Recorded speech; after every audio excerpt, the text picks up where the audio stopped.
Good morning, welcome to my channel. ये video में हम प्रोग्राम देखने वाले हैं find the sum of n term.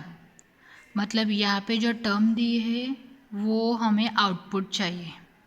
Okay, तो ये टर्म कैलकुलेशन करने के लिए हमें कैसे प्रोग्राम बनाना है वो हम देखेंगे।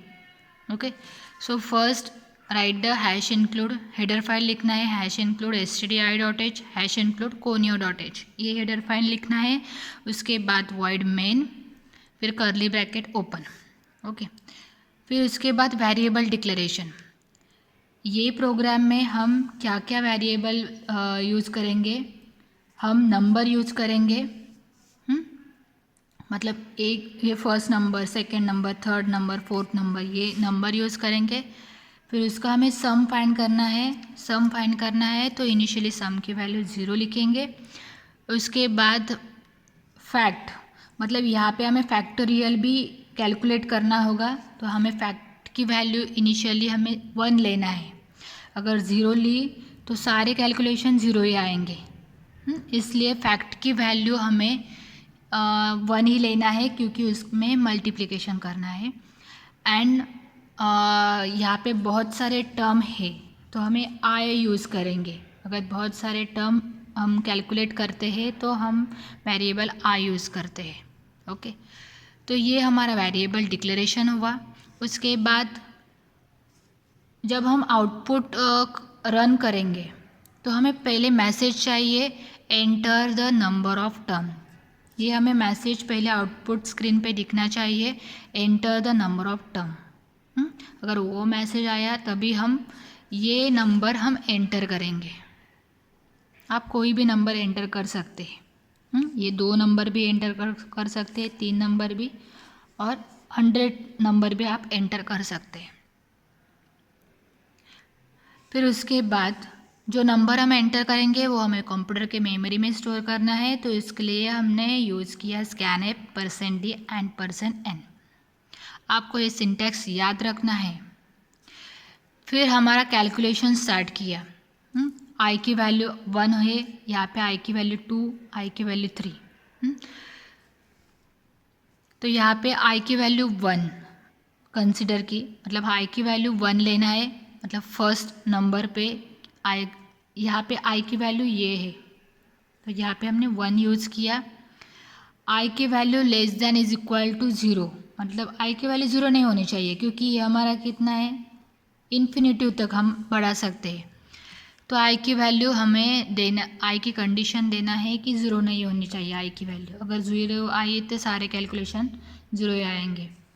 फिर नेक्स्ट कंडीशन आई प्लस प्लस, आई की वैल्यू ऑटोमेटिकली इंक्रीज होगी 1 से, ये होगा आई इज इक्वल टू 1। मतलब पहले हमें क्या करना है, पहले हमें ये कैलकुलेट करना है, फिर ये सेम बाकी के इसमें फॉलो होगा।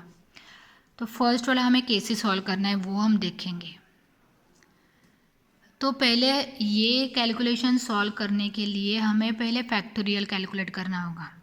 तो हम 1 का फैक्टोरियल हमें कैलकुलेट करना होगा। तो 1 का फैक्टोरियल हम कैसे कैलकुलेट करेंगे, फैक्ट हमने दूसरा वेरिएबल लिया, fact 1 is equal to fact into I. मतलब ये फॉर्मूला हम सारे इसमें यूज़ करेंगे। फैक्ट इंटू आई मतलब आई की वैल्यू 1 है, 1 का हमें फैक्ट निकालना है। तो 1 का हम फैक्टोरियल कैसे निकालते हैं, 1 का फैक्टोरियल निकालना है तो 1 को पीछे जाना है मल्टीप्लिकेशन करके, 1 इंटू 0, आंसर इज 0।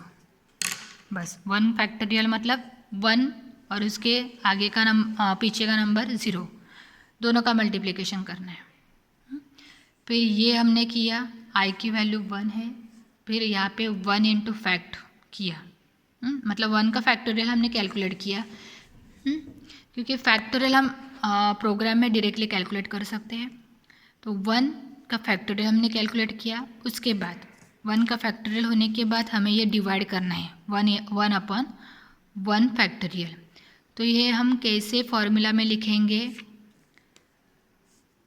1 मतलब आई इंटू, यहाँ पे 1.0 लिखना है क्योंकि सारे इसमें 1.0 है, 1.0 1.0 ये नहीं लिखा तो भी चलेगा, सिर्फ आई लिखा तो भी चलेगा। आई अपॉन फैक्ट, सिर्फ हमें आई अपॉन फैक्ट करना है। यहाँ पे फैक्ट 1 है तो यहाँ पे आप फैक्ट 1 ही लिखो।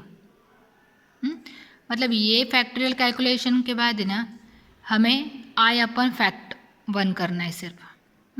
जो फैक्टोरियल आएगा वो सम में ऐड होगा, क्योंकि सारे इसकी हमें सम करने हैं। बस ये फॉर्मूला यूज़ करो, सिर्फ सम में ऐड करो। ये दोनों स्टेप हमें फॉलो करने हैं n टाइम्स। तो i की वैल्यू 1 है तो यहाँ पे i की वैल्यू 1 होगी, यहाँ पे भी 1 होगी। तो 1 का फैक्टोरियल हम कैलकुलेट करेंगे तो हमें सम मिलेगा। ये होने के बाद i प्लस प्लस, आई की वैल्यू इंक्रीज़ होगी, i प्लस प्लस, फिर i की वैल्यू 2 होगी। फिर उसके बाद यहाँ पे 2 का फैक्टोरियल कैलकुलेट होगा, ये देखो 2 का फैक्टोरियल।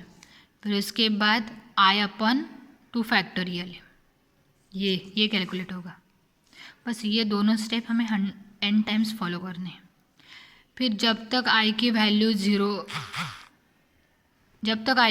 ज़ीरो नहीं आती है तब ये प्लस प्लस होगा, फिर ये कैलकुलेट होगा। लास्ट में हमें प्रिंट मिलेगा सम, जो हमने सम किया था यहाँ पे, इसका आउटपुट यहाँ पे स्टोर होगा। तो ये सम हमें लास्ट में प्रिंट होगा। Okay, so this is a program to find the sum of n term. मतलब अगर ये टर्म n टाइम्स दिए तो आपको सम कैसे फाइंड करना है, तो ये उसका प्रोग्राम है। सिर्फ आपको ये फॉर लूप और ये 2 फैक्टोरियल सम, ये 2 फॉर्मूले यूज़ करने हैं सिर्फ।